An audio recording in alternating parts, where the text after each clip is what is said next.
I'm here with Brian Roberts. He's a chair for Vistage DC. He's been a chair for about 2.5 years now. That's correct. Brian, what inspired you to become a chair? Well, I've always been the type of person with a helper personality. So whether when I was in the military or in private sector, I was always trying to grow the people underneath me. So I always had that embedded in my thinking. And then into my consulting business, I was always helping out organizations do things better, whether it's people, process, or technology, didn't matter. I look at everything holistically. And the opportunity came up. I was asked if I was interested in being a chair, and it just fit into everything I was doing and had done in the past. And I've got to tell you now, it's the most important and exciting, rewarding work I've ever done. So what's a common issue you hear among your members? Well, the biggest reason they join Vistage is the isolation, because they've got all the weight of the company on their shoulders. And as one Vistage member told me, they've got all the families of all the people that work for them too. That's a lot of pressure. So when you have to make those tough decisions, you really need somebody to talk to.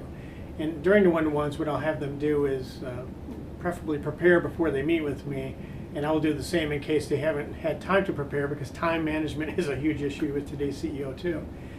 But at the end of the day, the one question is when I walk into the one-to-one is, what is the most pressing issue we can talk about? Because we've got 2 hours, and sometimes that one question will be a 2-hour dialogue. When it comes to, facilitating these sessions or one-to-one, or it's the peer advisory groups, how would you describe your style? Well, it's within the peer advisory group, it's inclusive, of course. So you want to make sure everyone at the table is able to give their opinion. That's why you're there, right? You want to make sure everyone is heard. So you have to make sure everyone's speaking. And sometimes people are more contemplative than others, and you see them just kind of leaning back like this and not really participating. What's my job to make sure that they're drawn in, that everyone has a say. And with the process we have at Vistage, it almost forces it. If I try to do it before the end of the session, I want to do it throughout the session for that issue processing. As far as the one-to-one, again, I want them to do more of the talking. I'm questioning their answers. When they say they're doing X, Y, and Z, I say, well, why are you doing it that way? Maybe they have a great reason for it, but just asking that question sometimes makes them take a step back and think about it, and then you keep digging a little bit, and all of a sudden, maybe that isn't the best thing to do right now. So it gives them the chance to think more strategically, just to be focused on just the two of us and really think about it and not have any distractions. If I was to ask one of your members how to describe your style in 3 words, what would they say? I would say, well, engaged. When I'm with them, I'm with them. I'll say passionate, and I mean passionate about their success. I want to make sure that they're successful no matter what.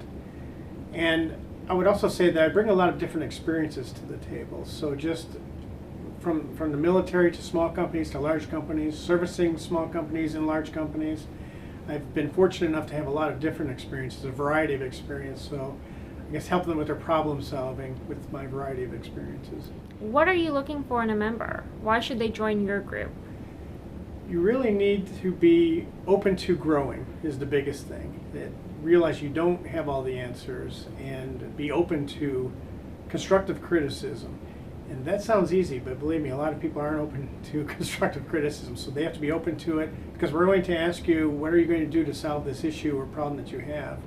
And then you better go act on it, because I also want you to be accountable to me and the group and to yourself. And strangely enough, that isn't something that you always see with CEOs either, because they feel like they are totally in control of everything, and no one's really telling them what to do. They can do whatever they want, when they want.